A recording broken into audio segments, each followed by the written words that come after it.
नमस्कार दोस्तों, टाइटल और थंबनेल देख के आप सभी को अंदाजा लग गया होगा। आज के वीडियो लेक्चर के अंदर हम लोग चर्चा करने वाले हैं आपके बीकॉम प्रोग्राम और ऑनर्स के सेमेस्टर 6 के one of the most important subject business research methodology को लेकर के। उम्मीद करता हूं आप सभी इत्मीनान से इस वीडियो लेक्चर के दरमियान मेरे साथ आखिरी तक बने रहेंगे।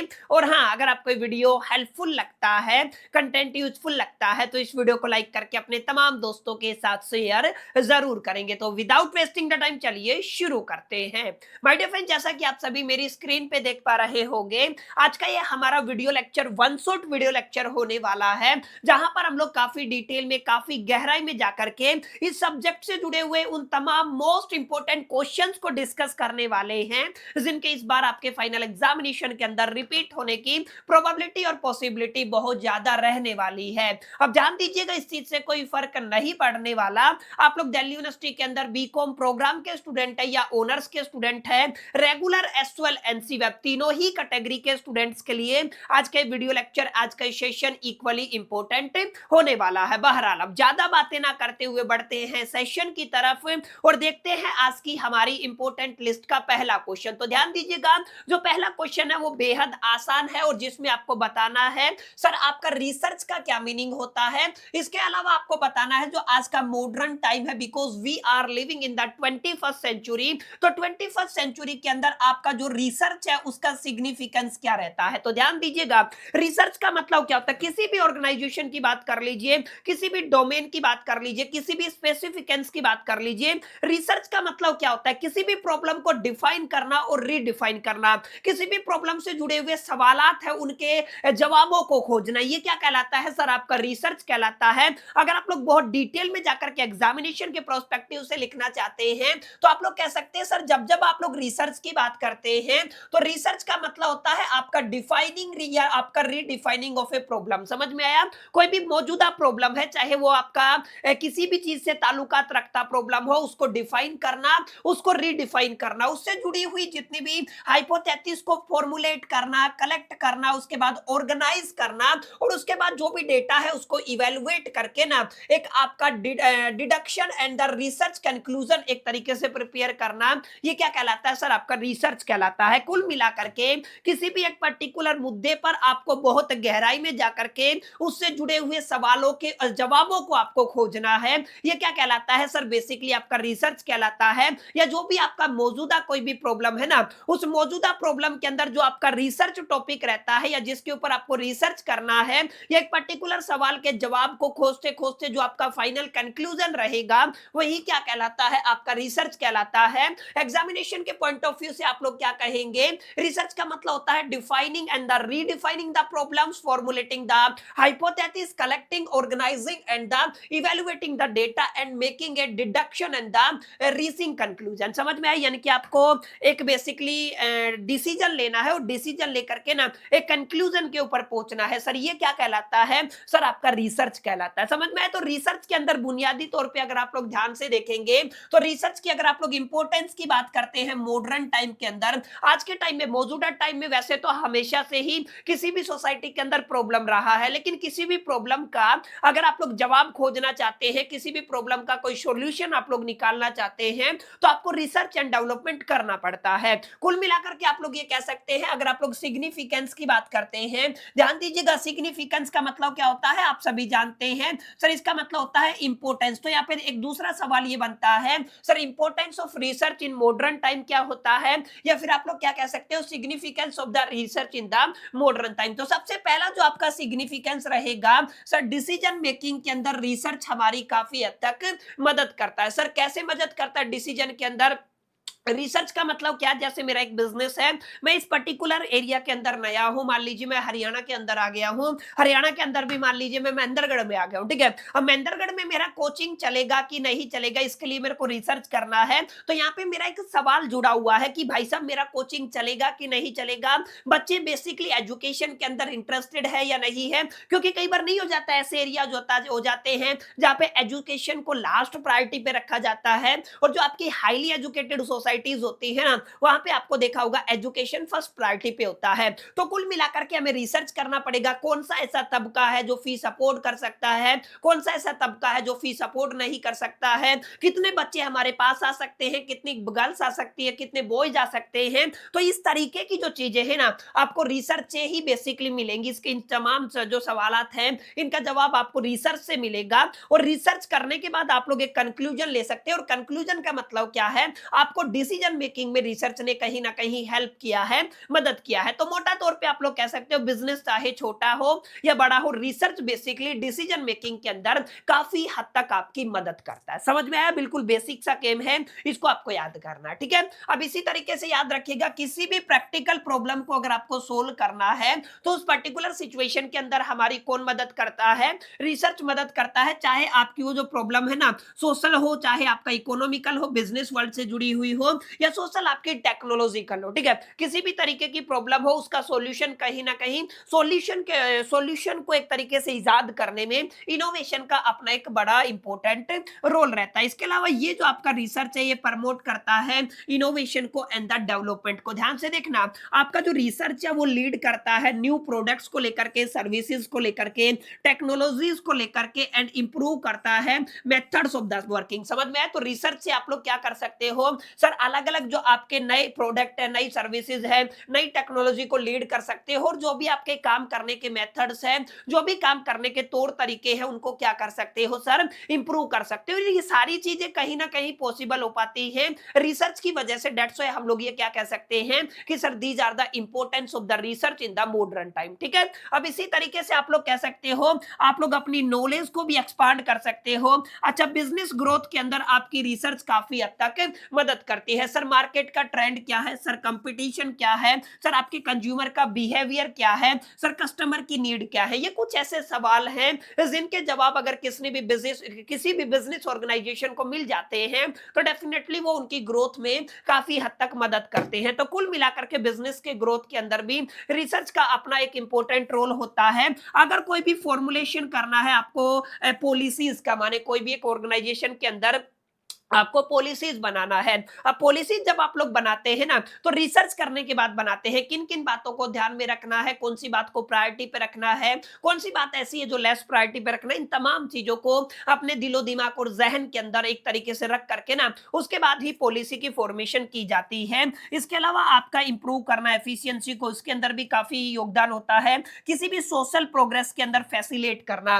माय डियर फ्रेंड्स, ये कुछ फंडामेंटल ऐसी चीजें हैं, these are the very fundamental significance of the, आप लोग क्या कहेंगे, रिसर्च इन मॉडर्न ऑर्गेनाइजेशन, ठीक है। तो इनको आप लोगों को एक बार पढ़ना। देखिए ये आपका कोई रेगुलर सब्जेक्ट नहीं है, और रेगुलर सब्जेक्ट की तरह हम लोग बहुत डिटेल में जाकर के, बहुत गहराई में जाकर के एक एक शब्द को रिफाइन नहीं करने वाले हैं। और वैसे भी हम लोग बेसिकली लास्ट मोमेंट पे हैं, और लास्ट मोमेंट पे एक एक क्वेश्चन के ऊपर अगर हम लोग 40-45 मिनट डिस्कशन करेंगे तो वो फेयर नहीं रहेगा। हम केवल इतना पढ़ेंगे जितना आप लोग एग्जामिनेशन के अंदर लिख के आ सके और आपको पूरे पूरे मार्क्स मिल सके। और ये जो सवाल मैं आपको बता रहा हूं, मेरे व्यक्तिगत अनुभव से बता रहा हूं। आप सभी जानते हैं बीकॉम कॉर्नर का और कुमार अमित का अपना एक इंटीग्रिटी है, जो हम लोग करा देते हैं, जो हम लोग पढ़ा देते हैं exactly ditto word to word. Maximum time आपको आपके फाइनल एग्जामिनेशन के अंदर क्वेश्चन देखने को मिलता है। तो इट्स माय हम्बल रिक्वेस्ट, जो सवालात मैं आपको दे रहा हूं, जो भी क्वेश्चन मैं आपको प्रोवाइड कर रहा हूं ना, सबको आपको सीरियसली लेके एक एक क्वेश्चन को अच्छे से काफी डिटेल में जाकर के पढ़ के जाना है, ठीक है।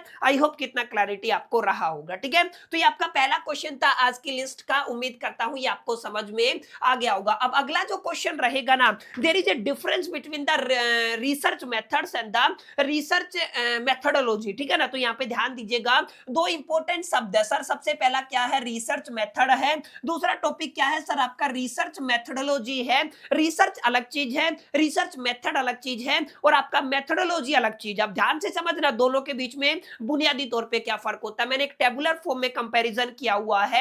यहाँ पे सबसे पहले मैंने आपका रिसर्च मेथड लिखे हुए हैं, उसके बाद हम लोगों ने रिसर्च मेथोडोलॉजी को लिखा हुआ है, और किन किन बेसिस पे मैं कंपैरिजन करने वाला हूँ वो वाली बातें यहाँ पे लिखी हुई है। सबसे पहले हम लोग मीनिंग को लेकर के चर्चा करते हैं। ध्यान दीजिएगा, अगर आप लोग रिसर्च मेथड की बात करते हैं, रिसर्च मेथड का मतलब होता है वो तमाम टेक्निक्स, वो तमाम प्रोसीजर जिनका आप लोग इस्तेमाल करते हैं किसी भी टॉपिक के ऊपर, किसी भी विषय के ऊपर, किसी भी सब्जेक्ट के ऊपर रिसर्च करने के लिए, ठीक है। यानी कि जो भी आपने टेक्निक्स का इस्तेमाल किया गया, जो भी आपने प्रोसेसेस का इस्तेमाल किया किसी भी रिसर्च को करने के लिए, वो क्या कहलाता है सर? वो आपका बेसिकली रिसर्च मेथड कहलाता है। यही बात मैंने यहाँ पे लिखी हुई है, these are the specific techniques और a procedure use to collect and the analysing the data, ठीक है।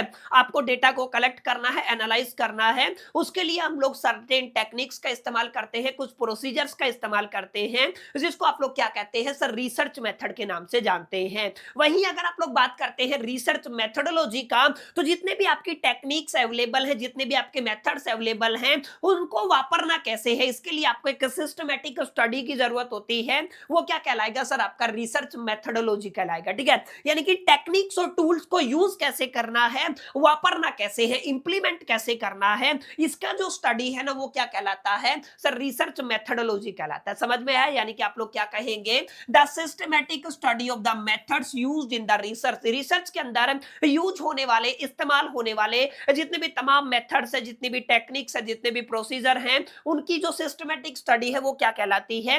रिसर्च मेथोडोलॉजी कहलाती है, ठीक है। अब ध्यान दीजिएगा, दूसरा पैरामीटर क्या है सर? इनका नेचर क्या रहेगा? तो जो आपके रिसर्च मेथड है वो प्रैक्टिकल होते हैं और ऑपरेशनल इनका नेचर होता है। वहीं अगर आप लोग रिसर्च मेथोडोलॉजी की बात करते हैं, क्योंकि ये सिस्टमैटिक स्टडी है, तो अपने आप में थ्योरेटिकल होती है और एनालिटिकल होती है। इस बात को भी आपको ध्यान में रखना है। तीसरा पॉइंट रहेगा सर फोकस। फोकस का मतलब आप लोग ध्यान रखिएगा, रिसर्च मेथड का बेसिकली फोकस होता है केवल और केवल कि हमें रिसर्च कैसे करना है। समझ में आया? रिसर्च कैसे करना है। लेकिन रिसर्च मेथोडोलॉजी का फोकस होता है हम किसी एक पर्टिकुलर मेथड का इस्तेमाल ही क्यों करें, उसकी जगह दूसरा मेथड क्यों ना यूज कर ले, क्यों ना वापर ले। समझ में आया? तो ये आपको थोड़ा ध्यान में रखना है। रिसर्च मेथोडोलॉजी के अंदर कंसंट्रेट किया जाता है, या फिर आपका क्या किया जाता है? कंसर्न किया जाता है with why a particular method are used. लेकिन अगर आप लोग रिसर्च मेथड की बात करते हैं, तो यहाँ पे कंसर्न किया जाता है with how research is conducted. समझ में आया? यानी कि रिसर्च कैसे कंडक्ट किया जाएगा। Is it clear? इसी तरीके से जो अगला पॉइंट रहेगा सर, स्कोप को लेकर के है। सर अगर आप लोग रिसर्च मेथड की बात करते हैं तो नैरो स्कोप होता है, मेथोडोलॉजी का आपका ब्रॉडर स्कोप होता है, वाइडर स्कोप होता है, ठीक है। इसी तरीके से पर्पस की बात करते हैं तो यहाँ पे हमारा जो आपके मेथड से मेन मोटिव यही रहता है कि हम लोग क्या गैदर कर पाए सर? आपके डेटा को गैदर पाए, डेटा को कलेक्ट कर पाए और उसको एनालिसिस कर पाए, ये हमारा मेन मोटिव होता है। लेकिन यहाँ पे मेथोडोलॉजी का मेन मतलब होता है आपको प्रोवाइड करना है rationally and the framework for the research. समझ में आया? एक रेशनली और एक फ्रेमवर्क आपको प्रोवाइड करना है सर, किसके लिए सर? आपकी बेसिकली रिसर्च के लिए, ठीक है। अब यहाँ पे ध्यान दीजिएगा, कुछ एग्जांपल दे करके मैं अपनी बात को कंप्लीट करता हूं। जैसे आपके सर्वे है वो आपके रिसर्च मेथड से, इंटरव्यू हो गया, ऑब्जर्वेशन का हो गया, उसके बाद आपके क्वेश्चनर्स हैं, उसके बाद जितने भी एक्सपेरिमेंट है, these all are the example of the research method. वहीं अगर आप लोग रिसर्च डिजाइन की बात करते हैं, स्टार टॉपिक है आपके एग्जामिनेशन के पॉइंट ऑफ व्यू से, उसके बाद आपका सैंपलिंग थ्योरीज हो जाएगा, डेटा कलेक्शन स्ट्रेटजीज हो जाएंगी, एंड जितना भी आपका जस्टिफिकेशन ऑफ द मेथड्स हो जाएगा। These all are the example of the research methodology. समझ में आया? तो ये आपको ध्यान में रखना है। रिसर्च मेथोडोलॉजी का जो अपना है ना एक बेसिक मीनिंग होता है, वहीं अगर आप लोग रिसर्च मेथड की बात करते हैं तो अपना मीनिंग होता है वही, केवल और केवल रिसर्च का अपना एक मीनिंग होता है। ये आपको याद रखना है, ठीक है। तो तीनों के बीच में भी डिफरेंस आ सकता है, दोनों के बीच में भी डिफरेंस आ सकता है, इंडिविजुअल डेफिनेशन भी आपसे पूछा जा सकता है। आपको अच्छे से आंसर को फ्रेम करके आना है। और ये दो सवाल अभी अभी जो हमने पढ़े, जैसे बिजनेस रिसर्च का मतलब क्या होता है आज के मौजूदा टाइम के अंदर, इसका क्या सिग्निफिकेंस है, ये बड़ा जरूरी सवाल है और हर साल आपके एग्जामिनेशन के अंदर देखने को मिलता है। इसी तरीके से आप लोग अगर आप लोग रिसर्च मेथड्स और मेथोडोलॉजी की बात करते हैं तो यहां से भी हर साल आपके एग्जामिनेशन के अंदर कोई ना कोई सवाल देखने को मिलता है। तो मैं अगेन फिर वही कहूंगा, जो जो सवाल मैं करा रहा हूं प्लीज प्लीज उनको प्रैक्टिस कर लीजिएगा, ठीक है। अब जो अभी हमने जो चीजें पढ़ी है ना, उनको अगर आप लोग समराइज करेंगे तो आप लोग पाएंगे सर रिसर्च करने का अपना एक प्रोसेस होता है, ठीक है। यानी कि प्रोसेस क्या होता है? जहां पर आपके मल्टीपल स्टेप्स इन्वॉल्व होते हैं वो क्या कहलाता है? आपका बेसिकली प्रोसेस कहलाता है। जहां पर भी आपको स्टेप दर स्टेप चलना पड़ेगा, पहले आपको पहले पायदान पर जाना है, फिर दूसरे पायदान पर जाना है, फिर तीसरे पायदान पर जाना है। लेडर्स की बात करते हो, स्टेप्स की बात करते हो, ठीक है। जहां पर भी स्टेप्स के एक स्टेप के बाद दूसरा स्टेप लेना होता है वो आपका प्रोसेस कहलाता है। अब यहाँ पे ध्यान दीजिएगा, सवाल क्या कहता है, आपको बताना है जब भी आप लोग रिसर्च प्रोसेस की बात करते हैं तो यहाँ पर हमारे पास अलग अलग स्टेप्स इन्वॉल्व होती है, ठीक है। तो रिसर्च प्रोसेस के अंदर जो भी अलग अलग स्टेप्स इन्वॉल्व है ना, उनका एग्जाम्पल आपको सॉरी जो आपका प्रोसेस है उसको आपको एक्सप्लेन करना है। तो ध्यान दीजिएगा, there are the certain up to 8 और 9 स्टेप है जो बुनियादी तौर पे हम लोग फॉलो करते हैं। सर 8 से 9 स्टेप होती हैं, यस बिल्कुल 8 से 9 स्टेप होती हैं। सर किस केस में अगर आप लोग क्या करना चाहते हैं, सर आप लोग यहाँ पे रिसर्च करना चाहते हैं, याद रखना क्या करना चाहते हैं, रिसर्च करना चाहते हैं। तो कुल मिलाकर के कितनी स्टेप रहेंगी, सर आपकी 8 से 9 स्टेप रहेंगी। सबसे पहली स्टेप रहेगी सर आपको जिस प्रॉब्लम के ऊपर रिसर्च करना है ना, यानी कि आपको जिस प्रॉब्लम के ऊपर रिसर्च करना है उसको आपको आइडेंटिफाई करना पड़ेगा। समझ में आया? जिस प्रॉब्लम के ऊपर इन्वेस्टिगेशन करना है, जिस प्रॉब्लम के ऊपर रिसर्च करना है, तो पहले प्रॉब्लम तो मिले तभी तो सॉल्यूशन निकालेगा ना तुम उसका। तो पहले हमें प्रॉब्लम को ही आइडेंटिफाई करना पड़ेगा। एक बार अपने अगर आपने प्रॉब्लम आइडेंटिफाई कर लिया, प्रॉब्लम आइडेंटिफाई करने के बाद जो सेकंड स्टेप रहता है ना, उस बेसिकली कॉन्सेप्ट से जुड़े हुए जितने भी लिटरेचर अवेलेबल है, जितना भी एग्जिस्टिंग डेटा अवेलेबल है। अब जो आपका एग्जिस्टिंग डेटा है वो बुक्स की फॉर्म में हो सकता है, जर्नल्स की फॉर्म में हो सकता है, अलग अलग रिपोर्ट्स की फॉर्म में हो सकता है, ठीक है। अब हमें उनको क्या करना पड़ेगा, एक तरीके से उनको गो थ्रो करना पड़ेगा, अंडरस्टैंड करना पड़ेगा। हमें देखना पड़ेगा कि कहीं पे भी एग्जैक्टली डुप्लीकेट ना हो, यानी कि डुप्लीकेशन ना हो, यानी कि हम क्या करना चाहते हैं, अवॉइड करना चाहते हैं डुप्लीकेशन को। कुल मिलाकर के जिस भी मुद्दे पर मेरे को चर्चा करना है, जितना भी लिटरेचर अवेलेबल है, चाहे वो किसी भी फॉर्म में लिटरेचर हो, हमें उसको अंडरस्टैंड करना पड़ेगा, उसको गो थ्रो करना पड़ेगा। दूसरी स्टेप कंप्लीट होने के बाद सर किसी प्रॉब्लम के सॉल्यूशन के लिए हमें कई बार ना कुछ हाइपोथेसिस को लेकर के चलना पड़ता है। हाइपोथेसिस का मतलब होता है these are the tentative assumptions, माने हम लोग कुछ मान करके चलते हैं। जैसे आप सभी ने काफी चीजें आपकी एफएम के अंदर पढ़ी होंगी, फाइनेंशियल मैनेजमेंट के अंदर पढ़ी होंगी कि भाई ये अलग अलग मॉडल है। जैसे आपका वोल्टर मॉडल आपने पढ़ा, तो वोल्टर मॉडल के अंदर क्या सीन था कि सर उसकी कुछ अजम्पशन थे, ठीक है ना। जैसे गॉर्डन मॉडल हो गया, उसकी अपनी अजम्पशन थी। तो कुल मिलाकर के जहां पर भी टेंटेटिव अजम्पशन का इन्वॉल्वमेंट होता है ना, वो tentative assumptions by dear friends क्या कहलाती हैं, वो आपकी बेसिकली हाइपोथेसिस कहलाती हैं। तो कई बार क्या होता है, एक सिचुएशन को, एक प्रॉब्लम के ऊपर रिसर्च करने के लिए ना हमें कुछ ना कुछ चीजों को मान करके चलना पड़ता है। तो वो क्या कहलाता है sir, formulation of the objective and the hypothesis, ठीक है। तो हमें उस प्रॉब्लम से जुड़ी हुई ऑब्जेक्टिव की फॉर्मुलेशन करनी है और हाइपोथेसिस की फॉर्मुलेशन करनी है। इसके अलावा हमें क्या तैयार करना है सर, अपना रिसर्च डिजाइन तैयार करना। स्टार क्वेश्चन है एग्जामिनेशन के पॉइंट ऑफ व्यू से,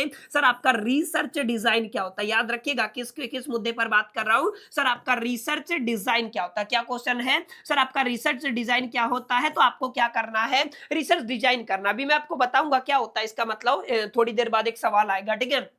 तो आपको रिसर्च डिजाइन करना है। रिसर्च डिजाइन का मतलब क्या होता है सर, कैसे कैसे हम लोग इन्वेस्टिगेशन को प्रोसीड करेंगे, कहां से शुरू करना है, कहां पे खत्म करना है, किन किन चीजों का इस्तेमाल करना है। Research design is just like a road map. आप लोग क्या कह सकते हो सर, ये किसकी तरह काम करता है, सर आपके रोड मैप की तरह काम कर सकता है। आर्किटेक्चर का जो आपका बेसिकली नक्शा होता है ना, उसकी तरह काम करता है आपका बिजनेस डिजाइन। और एक बार आपका बिजनेस डिजाइन तैयार हो गया, उसके बाद आपको सैंपलिंग डिजाइन तैयार करना है। सैंपलिंग डिजाइन का मतलब क्या होता है, रिसर्चर डिसाइड करते हैं टारगेट पॉपुलेशन को, सैंपल साइज को एंड सैंपलिंग टेक्निक्स को। इसके बाद आपको डेटा कलेक्शन करना है।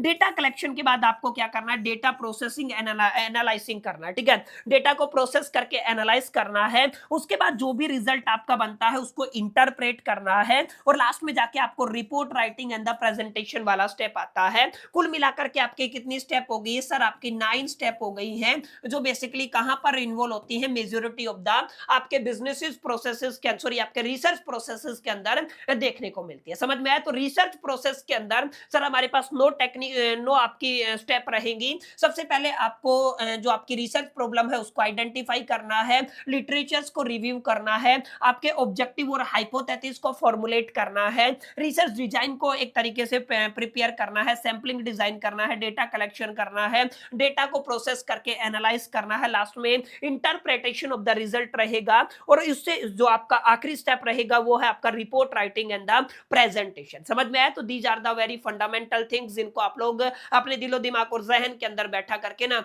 इस क्वेश्चन के आंसर को इजीली फ्रेम कर सकते हैं, ठीक है।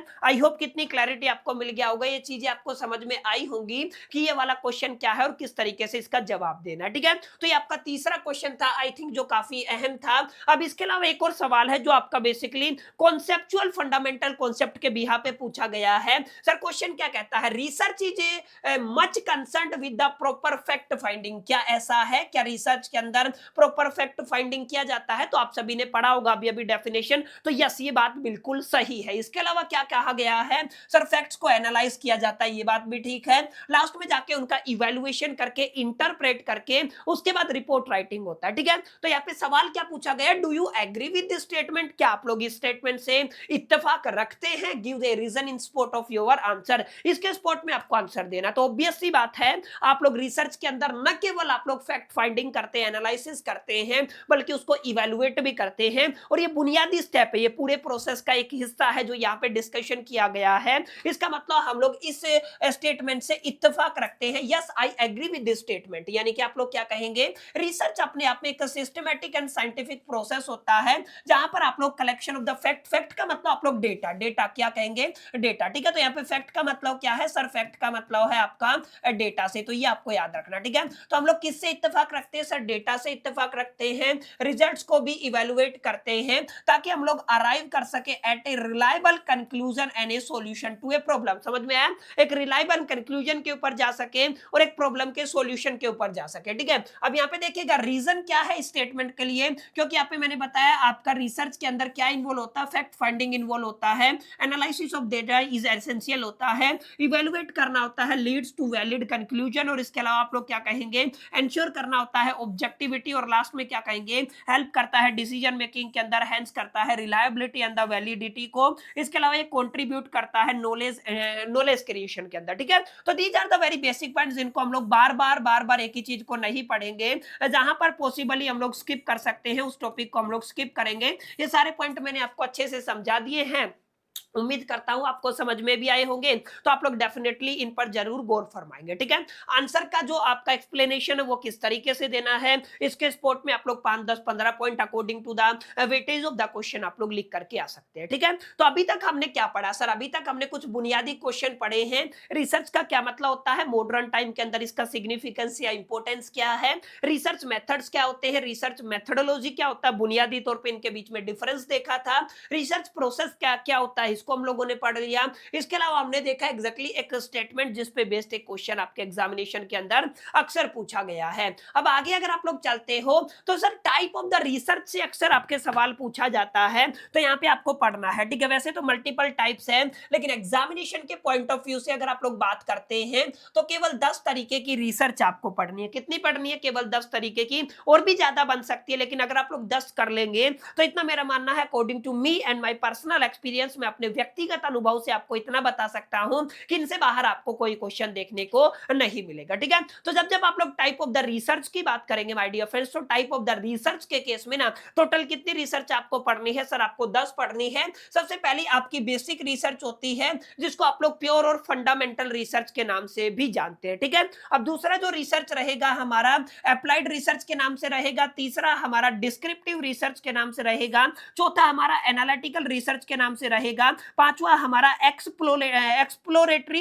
रिसर्च के नाम से रहेगा। जो आपका एक्सप्लोरेटरी रिसर्च है और आपका जो डिस्क्रिप्टिव रिसर्च है ना, इन दोनों के बीच में कई बार सवाल पूछा जाता है, इनसे सवाल आता ही आता है, इनके बीच में कंपैरिजन से सवाल आता है। ठीक है, अब अगर आप लोग छठे रिसर्च की बात करते हो तो आपका एक्सपेरिमेंटल रिसर्च हो जाता है, क्वालिटेटिव रिसर्च सातवां है, क्वांटिटेटिव रिसर्च आठवां है, उसके बाद कॉन्सेप्चुअल रिसर्च नौवां है, उसके बाद आपका इंपीरिकल रिसर्च 10वां है। ठीक है, तो कुल मिलाकर के 10 रिसर्च को पढ़ना है। इनकी बुनियादी डेफिनेशन क्लियर कर लीजिएगा, इनके एक एक दो दो एग्जांपल आपको याद रखने हैं, इतना कर लेंगे तो ये आपके एग्जामिनेशन के पॉइंट ऑफ व्यू से my dear friends more than sufficient रहने वाला है। क्लियर, तो यहाँ पे देखिएगा सबसे पहले हम लोग चर्चा करते हैं सर आपका बेसिक और जो आपका प्योर और फंडामेंटल रिसर्च होता है ना, इसका क्या कहानी है। ध्यान रखिएगा, यहाँ पे आप लोग कंडक्ट करते हैं, यानी कि ये जो रिसर्च है conducted to develop the theories and expand the knowledge. ठीक है ना, इस बेसिकली रिसर्च का इस्तेमाल करके या फिर इनका इस्तेमाल किया जाता है, इनको कंडक्ट किया जाता है थ्योरीज को डेवलप करने के लिए और आपकी जो नॉलेज है उसको एक्सपेंड करने के लिए, ठीक है। It is not aimed at A solving immediate practical problem. यहां पर बेसिकली आपको इमीडिएट प्रॉब्लम का सॉल्यूशन नहीं करना होता है, इस चीज को जनरली यहां पे अवॉइड किया जाता है। जैसे अगर आप लोग बात करते हैं, अगर आप लोग कंज्यूमर बिहेवियर थ्योरीज की बात करते हैं, इसके ऊपर रिसर्च करते हैं, तो दिस इज ए बेसिक और ए प्योर और ए फंडामेंटल रिसर्च, ठीक है। तो जहां पर भी इमीडिएट सॉल्यूशन की चर्चा नहीं होती है, जहां पर हम लोग बेसिकली नॉलेज को एक्सपांड करने के लिए और आपका बेसिकली डेवलप थ्योरीज का डेवलपमेंट के लिए बात करते हैं ना, वो रिसर्च क्या कहलाता है सर? वो आपका बेसिक प्योर या फंडामेंटल रिसर्च कहलाता है। इसी तरीके से अप्लाइड रिसर्च की अगर आप लोग बात करते हैं, तो अप्लाइड रिसर्च को कंडक्ट किया जाता है किसी एक स्पेसिफिक प्रैक्टिकल प्रॉब्लम के सॉल्यूशन के लिए। समझ में आया? यहां पर आप लोगों को एक प्रैक्टिकल प्रॉब्लम मिलेगा, उसके सॉल्यूशन के लिए आपको एक रिसर्च कंडक्ट करना होता है। यहां पे आप लोग फाइंड करते हैं directly useful in the decision making, ठीक है ना। यानी कि आप लोग क्या करते हैं, ये आपका फाइंडिंग आर डायरेक्टली, यानी कि यहाँ पे जो रिजल्ट आता है ना, उनका डायरेक्ट इस्तेमाल डिसीजन मेकिंग के अंदर किया जाता है। जैसे यहाँ पे एग्जांपल की बात करते हो, आपने एक रिसर्च किया है किसको, to improve a customer satisfaction in a company. समझ में आया ना? यानी कि कंपनी के अंदर कस्टमर सेटिस्फेक्शन को कैसे इंप्रूव किया जाए, इसको लेकर के रिसर्च किया है। तो यहाँ पे बुनियादी तौर पे आप लोग कह सकते हो, ये जो आपका रिसर्च है ना, ये डिसीजन मेकिंग के अंदर बेसिकली यूज किया जाता है, ठीक है। तो किसी भी प्रैक्टिकल प्रॉब्लम के सॉल्यूशन के लिए उस तरीके की रिसर्च को कंडक्ट किया जाता है, ये आपको ध्यान रखना है। अब यहां देखिए डिस्क्रिप्टिव रिसर्च का क्या मतलब होता है। यहां पर डिस्क्राइब किया जाता है कैरेक्टरिस्टिक ऑफ ए पर्सन और ए ग्रुप और ए सिचुएशन। समझ में आया? किसी भी सिचुएशन की कैरेक्टरिस्टिक्स को लेकर के, किसी भी पर्सन की कैरेक्टरिस्टिक्स को लेकर के, या किसी भी बेसिकली ग्रुप की कैरेक्टरिस्टिक को लेकर के जो रिसर्च किया जाता है, वो डिस्क्रिप्टिव रिसर्च होता है, डिस्क्रिप्शन दिया जाता है, ठीक है। And answer the question such as what, when, where and how. समझ में आया? और यहां पर इस तरीके के सवालों के जवाब दिए जाते हैं, क्या है, क्या, कौन है, कैसे है, किस तरीके से है, यानी कि what, when, where and how, इस तरीके के सवाल यहाँ पे दिए जाते हैं। इस तरीके के सवालों के जवाब खोजने की कोशिश की जाती है, ठीक है। जैसे अगर आप लोग एक सर्वे करते हैं किसके ऊपर, कंज्यूमर बाइंग हैबिट्स के ऊपर, तो किसका एग्जांपल है सर? डिस्क्रिप्टिव रिसर्च का एग्जांपल है, क्योंकि यहाँ पर हम लोग कंज्यूमर ग्रुप भी हो सकता है, पर्सन भी हो सकता है, उसके अंदर कैरेक्टरिस्टिक को आइडेंटिफाई करने की कोशिश करते हैं, ठीक है। अब जो चौथा आपका रिसर्च रहेगा, वो आपका एनालिटिकल रिसर्च रहता है। यहाँ पे आप लोग एग्जिस्टिंग इंफॉर्मेशन को इस्तेमाल करते हैं और एनालाइज करते हैं इसको क्रिटिकली। समझ में आया? यानी कि पहले से इंफॉर्मेशन अवेलेबल है, उसको एनालिसिस किया जाता है और उसको क्रिटिकली एक तरीके से क्या किया जाता है, एनालाइज करके ना एग्जिस्टिंग इंफॉर्मेशन का इस्तेमाल किया जाता है। यहाँ पे फोकस किया जाता है इवैल्यूएशन के ऊपर and the interpreting the fact. समझ में आया? यानी कि फैक्ट्स को इवैल्यूएट करना और इंटरप्रेट करना, ये बुनियादी तौर पे एनालिटिकल रिसर्च का मेन ध्येय होता है, एम होता है, ठीक है। और यहाँ पे आप लोग कह सकते हो, जैसे एग्जांपल आप लोग ले सकते हो, analysis of the financial performance of A company. Financial performance already available है, तो इसी को आप लोग एनालिसिस करते हैं, यही से आप लोग जो आपका यूजफुल इंफॉर्मेशन या जो आपके इनसाइट है उनको आप लोग ड्राइव करते हैं, ठीक है। तो ये आपका बेसिकली एनालिटिकल रिसर्च कहलाता है। एक है आपका एक्सप्लोरेटरी रिसर्च। इस पर्टिकुलर सिचुएशन के अंदर इस पर्टिकुलर रिसर्च को आप लोग कंडक्ट करते हैं when the problem is not clearly defined. जब भी आपको लगे कि समस्या क्लियरली डिफाइन नहीं है, प्रॉब्लम क्लियरली डिफाइन नहीं है, तो उस पर्टिकुलर केस में आप लोग एक्सप्लोरेटरी रिसर्च का इस्तेमाल करते हैं और ये आपका हेल्प करता है गेन करने के लिए इनसाइट को एंड फॉर्मुलेट करता है हाइपोथेसिस को। जैसे कि एग्जांपल देता हूं, आपको एक्सप्लोर करना है reason for decline the sales. देखिए सेल्स के डिक्लाइन के बहुत सारे रीजन हो सकते हैं। हो सकता है आपके प्रोडक्ट का डिमांड जा चुका हो सकता है कस्टमर को कोई बेसिकली और प्रोडक्ट सस्ते भाव में मिल गया हो, कोई और नई कंपनी कोई और फीचर्स के साथ सेम प्राइस रेंज के अंदर, यानी कि there are the multiple reason. जहां पे हमें एग्जैक्ट प्रॉब्लम पता नहीं होता है ना, तो उस पर्टिकुलर सिचुएशन के अंदर आप लोग क्या करते हो, एक्सप्लोरेटरी रिसर्च को कंडक्ट करते हो, ठीक है। तो ये 5 रिसर्च हो गई है। इसी तरीके से एक आपका एक्सपेरिमेंटल रिसर्च रहेगा। Experimental research are the studies cause and effect relationship by controlling the variable. समझ में आया? वेरिएबल को कंट्रोल करके कॉज एंड इफेक्ट को स्टडी करना एक्सपेरिमेंटल रिसर्च का मेन एम होता है और कॉमनली इसका यूज किया जाता है साइंस के अंदर और सोशल साइंस के अंदर, ठीक है। जैसे अगर आप लोग एग्जाम्पल की बात करते हैं तो एग्जाम्पल के अंदर आपका testing the effect of advertising on the sale, कुछ इस तरीके के एग्जाम्पल माय डियर फ्रेंड्स यहाँ पर शामिल है, ठीक है। इसके अलावा यहाँ पे आपका एक क्वालिटेटिव रिसर्च होता है, एक आपका क्वांटिटेटिव रिसर्च होता है। क्वालिटेटिव का मतलब आपको क्वालिटी के ऊपर फोकस करना है, क्वांटिटी का मतलब आप लोगों को नंबर्स के ऊपर, क्वांटिटी के ऊपर फोकस करना है, ठीक है। इसी तरीके से एक आपका इंपिरिकल रिसर्च होता है और एक आपका कॉन्सेप्चुअल रिसर्च के अंदर कॉन्सेप्ट के ऊपर, आइडिया के ऊपर या थ्योरीज के ऊपर हम लोग चर्चा करते हैं, ठीक है। तो कुल मिलाकर के ये 10 टाइप ऑफ द रिसर्च हैं जिनको आपको पढ़ लेना है। इन 10 के अंदर से आपको एक सवाल देखने को मिलेगा, अगर सवाल आपको टाइप्स ऑफ द रिसर्च से देखने को मिला तो, ठीक है। तो दिस क्वेश्चन इज अमेजिंग, ये बहुत इंटरेस्टिंग क्वेश्चन है, एग्जामिनेशन के पॉइंट ऑफ व्यू से काफी अहम, इंपॉर्टेंट और जरूरी रहता है, ठीक है। तो ये जितने भी क्वेश्चन मैं आपको करा रहा हूं अगेन वो क्वेश्चन है जो आपके एग्जामिनेशन के पॉइंट ऑफ व्यू से इंपॉर्टेंट है। इस बार जिनके एग्जामिनेशन के अंदर रिपीट होने के चांसेस बहुत ज्यादा रहने वाले हैं। उम्मीद करता हूं इतनी क्लैरिटी आपको मिल गया होगा। इसके अलावा एक और आपका क्वेश्चन है, आपको बताना कौन कौन सी टेक्निक इन्वॉल्व है डिफाइन करने के लिए एक रिसर्च प्रॉब्लम को, ठीक है। यानी कि कोई भी रिसर्च प्रॉब्लम आपके पास है उसके अंदर कौन कौन सी ऐसी टेक्निक है जिनका इस्तेमाल किया जाता है किसी भी प्रॉब्लम को डिफाइन करने के लिए, ठीक है। तो जैसे आपका statement of the problem in a journal way हो गया, understanding the nature and the problem हो गया। अच्छा ये क्वेश्चन है ना हम लोग बाद में करेंगे, इससे पहले कुछ फंडामेंटल कॉन्सेप्ट है जो क्लियर करना जरूरी है, तो इसको मैं स्किप कर रहा हूं, ठीक है। हम लोग अगले क्वेश्चन की तरफ बढ़ते हैं। हाँ, ये वाला क्वेश्चन अक्सर एग्जामिनेशन के अंदर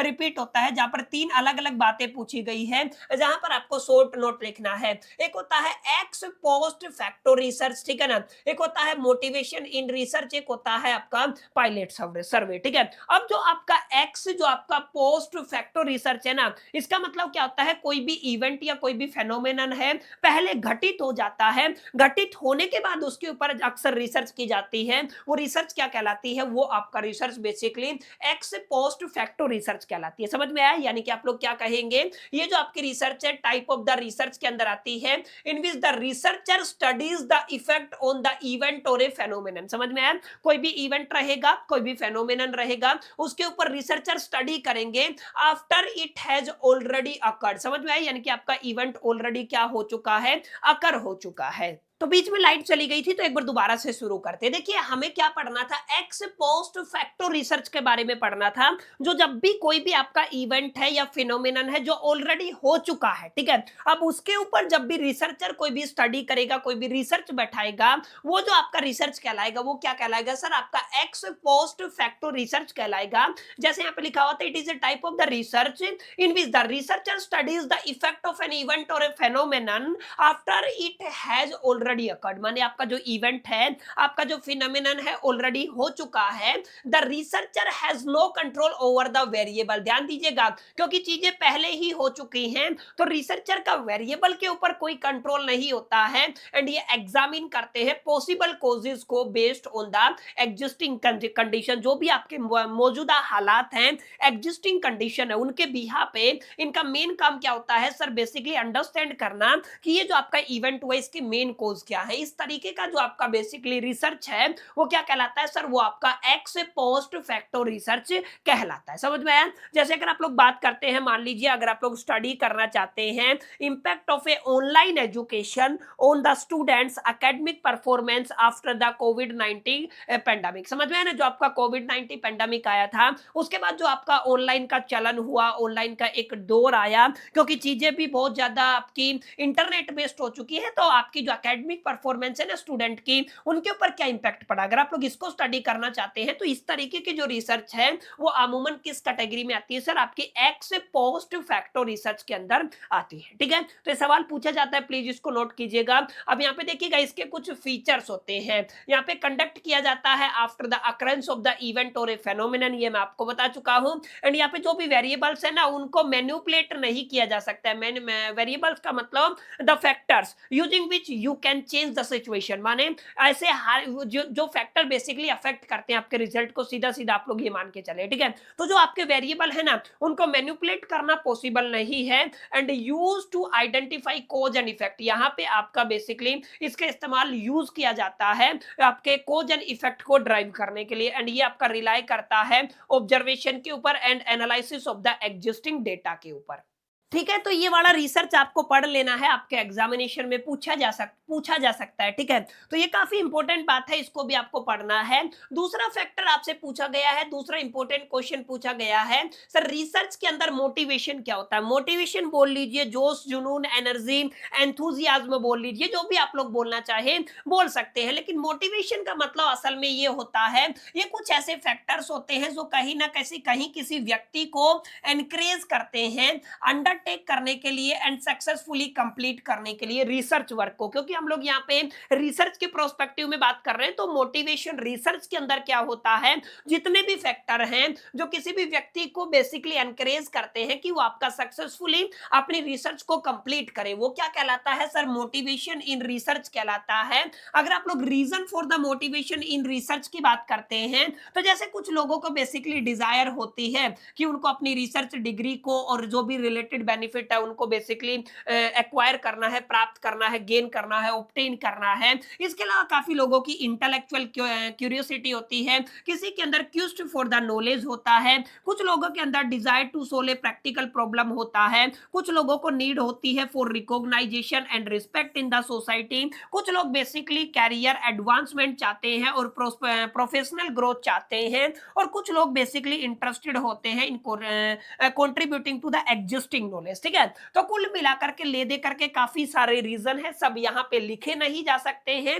आपको भी काफी सारे पॉइंट पता होंगे जिनके बिहा पे आप लोग ये कह सकते हैं कि ये पर्टिकुलर फैक्टर है जो बेसिकली किसी भी व्यक्ति के मोटिवेशन का कारण बनते हैं। न केवल रिसर्च की आप लोग बात कर रहे हैं, बल्कि किसी भी फील्ड के अंदर आप लोग चर्चा कर लीजिए। ठीक है, तो ये वाला सवाल अक्सर एग्जामिनेशन के अंदर आता है, इसको नोट कर लेना है, इंपोर्टेंस आप लोग पढ़ चुके हैं। ठीक है, अच्छा सबसे जरूरी एक और बात है माय डियर फ्रेंड्स, यहाँ पे आपका पायलट सर्वे होता है। पायलट सर्वे का मतलब आपने एक बेसिकली रिसर्च डिजाइन तैयार किया है। अब उस रिसर्च डिजाइन के अंदर आप लोग मल्टीपल टूल एंड टेक्निक्स या मेथड्स का इस्तेमाल करेंगे। उससे पहले आप लोग टेस्ट करना चाहते हैं आपके अपने मेथड्स की फिजिबिलिटी को लेकर के। ठीक है, तो उस पर्टिकुलर सिचुएशन के अंदर आप लोग एक सर्वे करते हैं जिसको आप लोग यहाँ पर पायलट सर्वे के नाम से जानते हैं। समझ में आया? तो ये क्या होगा, आपका पायलट सर्वे होगा। पायलट सर्वे का मतलब ये अपने आप में एक स्मॉल स्केल प्रीलिमिनरी सर्वे होता है जो कंडक्ट होता है before the main research study to test the feasibility and the effectiveness of the research design. मैंने बताया ना, रिसर्च डिजाइन की फिजिबिलिटी को टेस्ट करने के लिए, इफेक्टिवनेस को टेस्ट करने के लिए जो भी आप लोग बेसिकली स्मॉल स्केल पे प्रीलिमिनरी सर्वे कराते हैं वो क्या कहलाता है, वो आपका पायलट सर्वे कहलाता है। या फिर जो आपने क्वेश्चनर डिजाइन किया, ना केवल आप लोग रिसर्च डिजाइन की बात करते हैं, क्वेश्चनर की भी बात करते हैं और डेटा कलेक्शन मेथड्स की भी बात करते हैं। कुल मिलाकर के आप लोग नहीं करते, एक बार टेस्ट करके देख लेते हैं, वो टेस्ट वाला जो सर्वे है वो क्या कहलाता है सर? आपका पायलट सर्वे कहलाता है। ठीक है,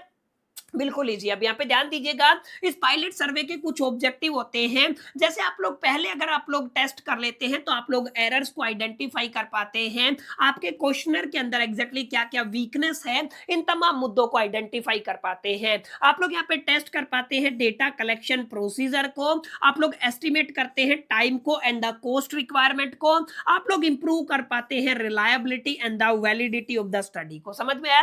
तो these are the very basic objective of the pilot survey जो आपको एग्जामिनेशन के अंदर लिख के आने हैं। ठीक है, एडवांटेजेस क्या क्या हो सकते हैं सर? ये आपके रिसर्च इंस्ट्रूमेंट को रिफाइन करने में हेल्प करते हैं, ये रिड्यूस करते हैं chances of the mistake in the main सर्वे में, ये आपका टाइम सेव करते हैं और रिसोर्सेज को बचाने में आपकी काफी हद तक मदद करते हैं, इंप्रूव करते हैं एक्यूरेसी को फॉर द रिसर्च फाइंडिंग। ठीक है, तो these are the very basic fundamental advantages जिनको आप लोग एग्जामिनेशन के अंदर लिख के आ सकते हैं। कुल मिलाकर के यहां से जो सवाल आया है ना, वो क्या आया है कि सर आपको एक्स पोस्ट फैक्टर रिसर्च के बारे में चर्चा करना है, मोटिवेशन रिसर्च के बारे, मोटिवेशन इन रिसर्च के बारे में चर्चा करना है, पायलट सर्वे के बारे में चर्चा करना। आई होप कि इतनी बातें आपको क्लियर रही होंगी। अब काफी बच्चे बार बार मेरे को कमेंट करेंगे कि सर एक बार स्क्रीन से साइड हो लीजिए। देखिए हर एक स्लाइड के बाद अगर मैं स्क्रीन से हटूंगा ना तो यहाँ पे आपका भी टाइम वेस्ट होगा, मेरा भी टाइम वेस्ट होगा, अननेसेसरी वीडियो बहुत लंबा जाएगा और आपको भी ज्यादा एफर्ट करना पड़ेगा। इसके बदले मैंने आपको सीधा सीधा एक एक फॉर्मूला बता रखा है, सर आप लोग इस पीडीएफ को एक्सेस कर सकते हैं। पीडीएफ को एक्सेस करने के लिए आपको इस वीडियो को लाइक करना होगा, ऑब्वियस सी बात है। इस वीडियो के अंदर जो कमेंट सेक्शन है वहां पे कमेंट भी करना होगा, ये भी लाजमी बात है। साथ साथ वीडियो को हाइप करना होगा। छोटा सा टारगेट, अगर 100 हाइप कंप्लीट हो जाते हैं तो उसी टाइम पे मेरी टीम आपको आपके टेलीग्राम चैनल के ऊपर, जिसका लिंक डिस्क्रिप्शन में गिवन है, वहां पर दे दिया जाएगा। ठीक है, तो इस बात को आपको अपने ख्याल में रखना है। वीडियो को लाइक जरूर करना है, दोस्तों के साथ शेयर करना है, कमेंट करना है और हाइप तो पक्का ही करना है। 100 लोग फटाफट से हाइप कर दो और पीडीएफ आपको बहुत जल्द, जैसे ही 100 हाइप होंगे वैसे ही आपको इस सेशन का कंप्लीट पीडीएफ मिल जाएगा एज इट इज। ठीक है, और बिल्कुल एज इट इज मतलब बिल्कुल फ्रेश, जिसके ऊपर ये मार्किंग भी नहीं होगा। ठीक है, जो मैं आपको समझाने के लिए यूज कर रहा हूं। ठीक है, आई होप कितनी क्लैरिटी आपको मिल गया होगा। और एक इंपॉर्टेंट बात बता देता हूं, यहां पर कुल मिलाकर के वैसे तो 20 एक क्वेश्चन बनेंगे, लेकिन सभी क्वेश्चन को एक वीडियो के अंदर कवर कर पाना ये थोड़ा सा डिफिकल्ट है मेरे लिए भी,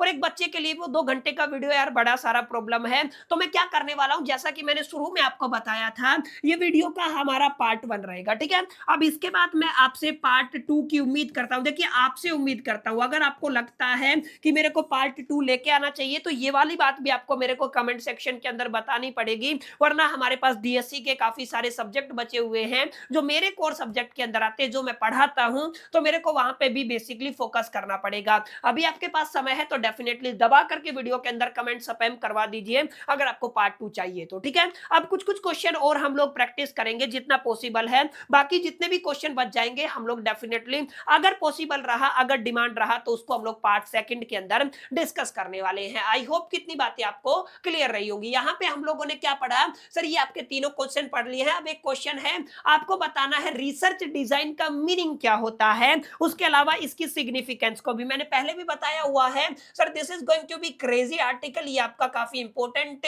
टॉपिक रहेगा कि आपको इसकी इंपॉर्टेंस के बारे में भी बताना है, सिग्निफिकेंस के बारे में भी बताना है, मीनिंग के बारे में भी बताना है। और जैसा कि मैंने आपको बताया, जो आपका रिसर्च डिजाइन है ना, वो एक तरीके से रोड मैप की तरह काम करता है, एक तरीके से नक्शे की तरह काम करता है किसी भी रिसर्च के अंदर। कुल मिलाकर के आप लोग ये कह सकते हो, सर बिजनेस, जो आपका बिजनेस नहीं, आपका रिसर्च डिजाइन है, वो आपका प्लान होता है, एक स्ट्रक्चर होता है, एक स्ट्रेटजी होता है आपकी of the investigation conceived so as to obtain a answer to research question and control the variance. समझ में आया ना, यानी कि रिसर्च कैसे कंडक्ट करना है। ठीक है, अब रिसर्च कंडक्ट करने के लिए आप इसका प्लान क्या रहेगा, स्ट्रक्चर क्या रहेगा, स्ट्रेटजी क्या रहेगी, इसको कलेक्टिवली आप लोग क्या कह देते हो, सर इसको आप लोग रिसर्च डिजाइन के नाम से जानते हो। ठीक है, और रिसर्च डिजाइन रिसर्च के अंदर काफी अहम, इंपॉर्टेंट और जरूरी योगदान प्ले करता है। जैसे अगर आप लोग यहाँ पे सिग्निफिकेंस की बात करते हैं तो मैं बता चुका हूं, आप लोग मेरे से बेहतर जानते हैं कि सिग्निफिकेंस का मीनिंग क्या होता है, सर इंपॉर्टेंस होता है। ठीक है,